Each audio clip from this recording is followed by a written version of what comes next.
But it isn't actually the only project, the only concept that they showed off at CES. They also showed off Project Brooklyn. You know what? I just realized something. Project Hazel doesn't say concept on it, on the website. Oh, so it's for real? And Project Brooklyn, on the other hand, does say concept CES 2021. So I don't know. Take that for what it is. Maybe click this show more on YouTube and see if it says anything about... It says concepts in the... It says concepts. Yeah, I don't know. We'll have to wait and see. But anyway, you address. may actually like this concept, this Project Brooklyn, even better. This is a crazy game station setup with a retractable, what looks like a transparent OLED display which curves around you and then hides in the back of the chair, and it ejects like a scorpion's tail, unravels, 60-inch full surround OLED display. There's a tray, which we've seen something like this on other gaming chairs in the past for your keyboard and mouse. Carbon fiber bucket seat. I think the seat itself is also going to rumble with the action of the gameplay. There's a subwoofer or something in it. You've also got the Razer Chroma RGB stuff in there. Now, we have seen the emergence of these specialty gaming chairs, these wild designs. In fact, we have a new video coming up shortly on one of those designs. But they are a bit bulky, Will. They do take up a lot of space. And most people's environments are just not going to be capable of housing some of those things. This one, this Project Brooklyn, the way that they're showing it off makes it seem a little bit more feasible for the average person because it all packs up into something that's the format of just a regular chair, an office chair, gaming chair. Probably the most curious component in here is that 60-inch rollout display, because you need the flexible OLED and it looks somewhat transparent. And I start getting nervous about the mechanical aspect and the number of times you can bring it in and out. I just start getting real nervous, Will. Yes. I mean, I'm not that nervous, but yeah, that seems like a thing that we're really not quite there. All the other things, of course, I can see it, I can imagine it, but I guess it wouldn't be a concept if it was something that was easy to achieve in the short term.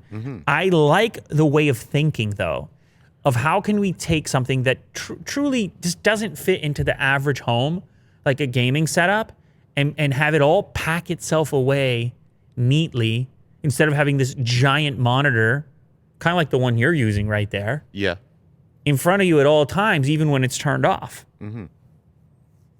This is a way to achieve that. Modular 4D armrests, compact collapsible table tucked into its 4D armrests, allowing you to switch easily between PC gaming with a mouse and keyboard and console gaming if you want to just stash that away and use a controller. HyperSense technology is built around the chair's framework to transmit the most sensitive tactile feedback with zero latency. That's a kind of a haptic technology. The seat is carbon fiber, which I'm not sure why that's important. I don't think you necessarily need a lightweight seat, but it sounds cool. It sounds cool and it doesn't hurt.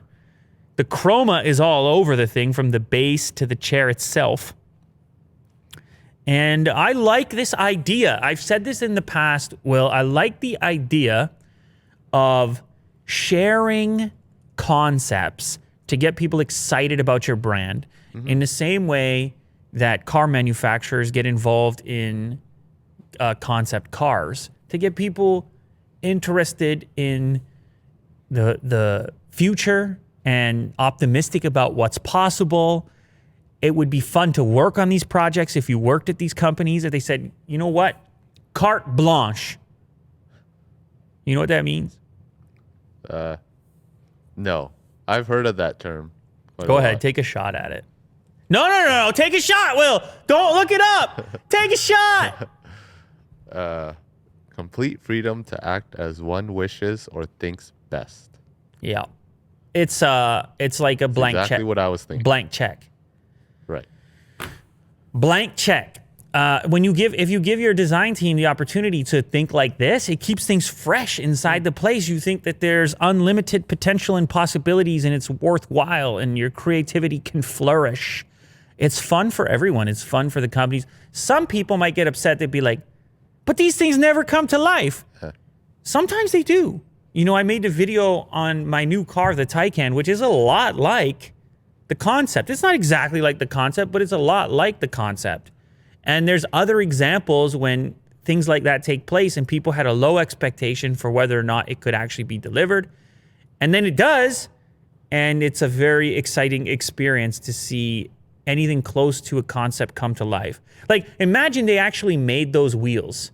Like, in the concept, those wheels look futuristic, and you're thinking, okay, they'll never put that on an actual car. And then they put those wheels on the car. Yeah.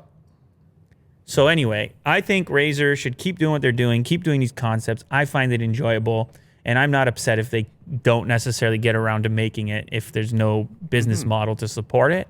Of the two, probably the mask is more feasible in the short term.